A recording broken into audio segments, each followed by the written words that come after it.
Trước khi trở thành tiểu sư muội được cả tông môn cưng chiều, Cơ Vô Song từng có một quá khứ vô cùng bi thảm.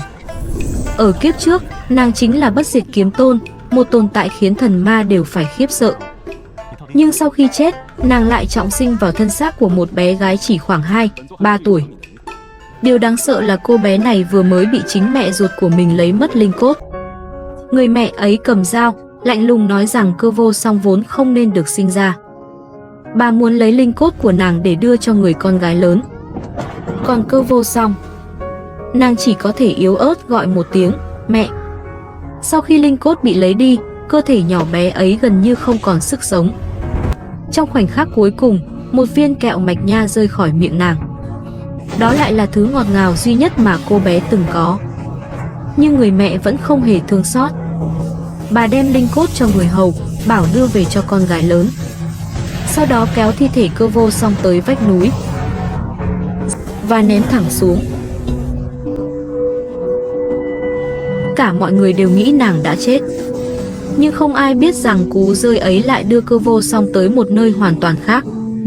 Một khe nứt không gian đã cuốn nàng vào thần mộ.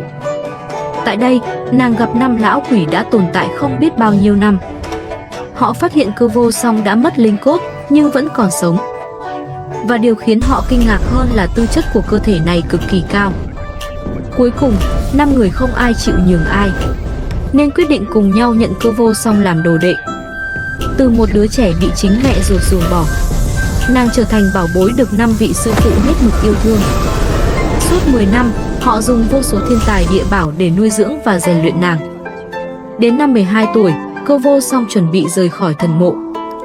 Nàng mang theo di vật của 5 vị sư phụ và bắt đầu hành trình tìm lại linh cốt đã bị cướp mất. Nhưng nàng không ngờ rằng lần trở về này sẽ khiến cả tu tiên giới phải biết đến cái tên Cơ Vô Song, tiểu sư muội là Kiếm Tôn. Sau khi rời khỏi thần mộ, Cơ Vô Song vẫn chưa lấy lại được linh cốt của mình. 10 năm được 5 vị sư phụ nuôi dưỡng, nàng đã trở thành một thiên tài đáng sợ. Nhưng có một vấn đề vẫn luôn tồn tại. Nàng không có linh cốt. Nếu không giải quyết vấn đề này, dù sở hữu linh căn cực phẩm, nàng cũng rất khó tu luyện như một tu sĩ bình thường. 5 vị sư phụ từng dặn nàng phải tìm lại linh cốt. Nhưng Cơ Vô Song lúc này thậm chí còn không biết gia đình của thân thể này ở đâu. Vì vậy nàng chỉ có thể thuận theo duyên số. Sau đó, nàng gia nhập Vân Lam Tông. Tại đây, mọi người nhanh chóng phát hiện tiểu sư muội này hoàn toàn không giống một phế vật. Nàng lĩnh ngộ kiếm ý, tinh thông phù đạo, trận pháp và sở hữu vô số thủ đoạn khiến những tu sĩ khác phải khiếp sợ. Nhưng vấn đề căn cốt vẫn chưa biến mất. Thậm chí khi có người đề nghị giúp nàng tái tạo linh cốt, Cơ Vô Song vẫn từ chối. Bởi cơ thể của nàng quá đặc biệt. Linh cốt của người khác căn bản không thể tùy tiện thay thế. Nếu cưỡng ép tái tạo bằng một loại linh cốt không phù hợp, cơ thể nàng có thể phải chịu sự xung đột cực kỳ đáng sợ. Nhưng đúng lúc đó, một cơ duyên đặc biệt xuất hiện. Cơ Vô Song bắt đầu tiếp xúc với mông hồng cốt. Căn cơ của nàng cũng dần thay đổi. Sau đó, nàng còn thức tỉnh minh linh căn, một loại linh căn hoàn toàn khác thường. Từ đây, Cơ Vô Song không còn là cô bé chỉ biết chờ đợi linh cốt trở về. Nàng bắt đầu tự mình bước ra con đường riêng. Nhưng câu chuyện về linh cốt vẫn chưa kết thúc. Đến khoảng chương 306, một khái niệm mới xuất hiện, phách cốt. Và đến chương 414, Cơ Vô Song cuối cùng cũng ra tay. Phách cốt, về đây cho bổn tôn. Sau sự kiện đó, chương 417 thậm chí mang tên nàng là Cơ Vô Song mới sinh. Từ một cô bé bị chính mẹ ruột đào mất linh cốt, Cơ Vô Song đã từng bước thoát khỏi số phận của một phế vật. Nhưng thứ nàng có được sau cùng không chỉ là một bộ xương để tu luyện, mà là một căn cơ hoàn toàn mới, thứ sẽ giúp nàng bước lên con đường trở thành tồn tại khiến cả vạn giới phải khiếp sợ. Vậy người đã cướp linh cốt của Cơ Vô Song năm xưa là ai? Và khi Cơ Vô Song thật sự gặp lại những người đã hại mình, nàng sẽ xử lý họ như thế nào?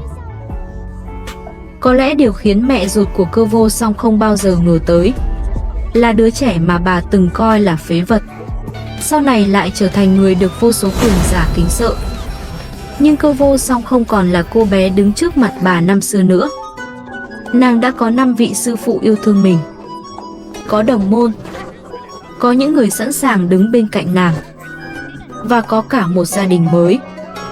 Cho nên khi nhìn thấy tình mẫu tử của người khác, nàng từng nhớ tới chính mình. Nhưng rồi nàng nhận ra, ta không có huyết thân, nhưng ta có những người còn hơn cả huyết thân. Vì thế, Cô Vô Song không còn tiếc nuối. Cô bé từng bị mẹ ruột vứt bỏ, đã tự mình bước ra một con đường hoàn toàn khác. Và đây mới chính là điều đáng sợ nhất. Bởi từ khoảnh khắc nàng bước ra khỏi thần mộ, người cần phải sợ không còn là Cơ Vô Song nữa, mà là cả những kẻ từng xem thường nàng.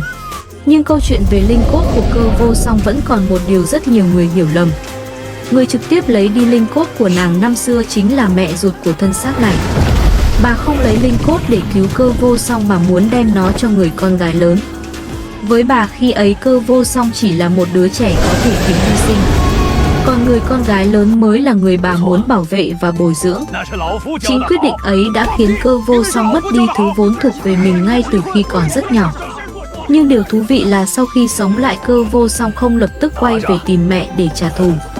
Bởi lúc này nàng thậm chí còn không biết gia đình của thân xác này đang ở đâu. Điều nàng quan tâm hơn cả lại là hoàn thành lời hứa với 5 vị sư phụ, mang theo di vật của họ rời khỏi thần mộ và sống thật tốt. Vì vậy hành trình của Cơ Vô Song không phải một câu chuyện đơn giản về trả thù, mà là hành trình một người từng bị vứt bỏ tự mình tìm thấy nơi mình thuộc về. Nàng có 5 vị sư phụ thật lòng yêu thương mình. Có những đồng môn sẵn sàng đứng bên cạnh và bảo vệ nàng. Cho nên càng về sau nàng càng không còn bị quá khứ trói buộc. Nhưng điều đó không có nghĩa linh cốt năm xưa đã trở thành chuyện không còn quan trọng. Bởi linh cốt chính là một phần căn cơ mà nàng từng bị cưỡng ép lấy đi. Và chính từ mất mát ấy Cơ Vô Song mới phải bước lên một con đường tu luyện khác thường. Thay vì phụ thuộc vào một linh cốt được người khác ban cho, nàng từng bước khám phá những bí mật nằm trong chính cơ thể của mình. Mông hồng cốt, minh linh căn rồi đến phách cốt. Mỗi lần căn cơ thay đổi nàng lại tiến thêm một bước vượt khỏi giới hạn ban đầu. Vì vậy câu hỏi quan trọng nhất không còn là nàng có lấy lại đúng linh cốt cũ hay không, mà là Cơ Vô Song cuối cùng sẽ trở thành một tồn tại mạnh đến mức nào. Còn nếu một ngày nàng thật sự gặp lại những người từng làm tổn thương mình, có lẽ điều khiến họ sợ nhất không phải là một lời nguyền hay một thanh kiếm, mà là việc cô bé từng bị họ xem thường nay đã đứng ở một thế giới hoàn toàn khác. Nàng không còn cần sự thương hại của người mẹ năm xưa, cũng không cần chứng minh rằng mình xứng đáng được yêu thương, bởi những gì nàng có được sau này đã đủ để trả lời tất cả. Từ một đứa trẻ mất linh cốt và bị ném xuống vực, Cơ Vô Song đã bước ra khỏi thần mộ với một thân phận hoàn toàn mới. Và trên con đường ấy nàng sẽ khiến vô số thế lực phải nhìn nàng bằng con mắt khác.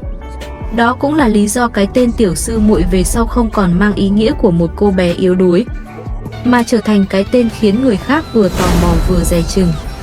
Vậy rốt cuộc bí mật lớn nhất trong căn cơ của Cơ Vô Song là gì? Phách cốt thực sự mạnh đến đâu? Và hành trình nghịch thiên của nàng còn đi xa tới mức nào? Theo bạn, nếu Cơ Vô Song không bị đào mất linh cốt năm xưa, liệu nàng có trở thành kiếm tôn mạnh như hiện tại không? Hay chính biến cố năm đó mới là thứ đưa nàng bước lên con đường nghịch thiên? Bạn nghĩ thế nào? Comment thử đáp án của bạn nhé! Tạo giọng đọc chuyên nghiệp với vv.vn